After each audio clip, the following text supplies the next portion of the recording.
नहमदु व नुसल्ली व नुसल्लिमु अला रसूलिल करीम। अस्सलामु अलैकुम व रहमतुल्लाहि व बरकातुहू। राय इस्लाम में तमाम दोस्तन के खुश आमदीद। प्यारा दोस्तों, अॼु नई मालूमात खणी तव्हांजी ख़िदमत में हाज़िर थियो आहियां। यकीनन अव्हांखे पसंदि ईंदी। सो ही आहे त 15 शाबान मुअज़्ज़म जी रात यानी शब बरात मग़रिब नमाज़ खां बाद जेके 6 रकात नफ़िल अदा कंदासीं, उन्हनि जी तरकीब अव्हांजी ख़िदमत में अर्ज़ु कंदुसि। उन खां अॻु में अव्हां सां गुज़ारिश आहे त जेकॾहिं अव्हां असांजो चैनल सब्सक्राइब नाहे कयो त असांजे चैनल खे सब्सक्राइब कयो ऐं गॾोगॾु गिनती जे निशान ते क्लिक कयो ताजो असांजी हर अचण वारी नई मालूमात तव्हां ताईं आसानी सां पहुची सघे।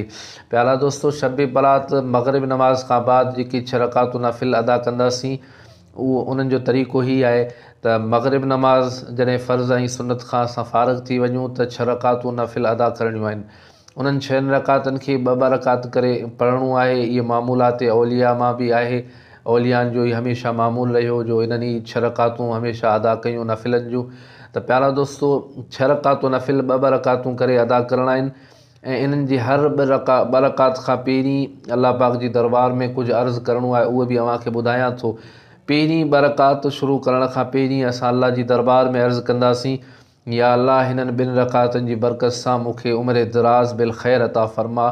ख़ैर वारी उमिरि, वॾी उमिरि, बरकत वारी उमिरि, पंहिंजी बंदगी वारी उमिरि अता फ़रमा। ऐं ॿियनि 2 रकातूं जेके आहिनि उन्हनि खे शुरू करण खां पहिरीं अल्लाह पाक जी दरबार में अर्ज़ु कंदासीं, या अल्लाह हिननि 2 रकातनि जी बरकत सां मुंहिंजी मुसीबतनि खां, परेशानियुनि खां हिफ़ाज़त फ़रमा। ऐं आख़िरी जेके 2 रकातूं आहिनि उन्हनि खे शुरू करण खां पहिरीं अर्ज़ु कंदासीं त या अल्लाह हिननि 2 रकातनि जी बरकत सां मूंखे सिर्फ़ु पंहिंजो मोहताज बना, ॿियनि जी मोहताजी खां बचा, दुनिया वारनि जी मोहताजी खां बचा। ऐं जॾहिं 6 रकातूं असां मुकमल कयूं ऐं हर 2 रकातनि खां बाद 21 मरतबा कुल हू अल्लाहु अहद इहा सूरत पढ़णी आहे। जेकॾहिं इहा न त सूरह यासीन पढ़णी आहे ऐं सूरह यासीन खां बाद दुआए निस्फ़े शाबान पढ़णी आहे। दुआए निस्फ़े शाबान स्क्रीन ते तव्हांखे नज़र अची वई हूंदी। इहा दुआ पढ़णी आहे ऐं अल्लाह पाक जी दरबार में दुआ बि घुरणी आहे त यकीनन पूरी राति असांजे नाम ए अमाल में नेकियुनि जा अंबार लॻी वेंदा ऐं यकीनन अल्लाह पाक जी तरफ़ खां असां तव्हां सभिनी जे मथां करम नवाज़ी थींदी। अव्हां हिन खे पंहिंजो मामूल ज़रूरु बनायो।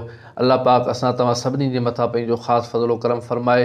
अल्लाह पाक असांखे शब बरात जूं बरकतूं ऐं शब बरात में असांजी बख़्शिश ऐं मग़फ़िरत फ़रमाए ऐं पंहिंजी इबादत जो शौक़ु ऐं जज़्बो अता फ़रमाए।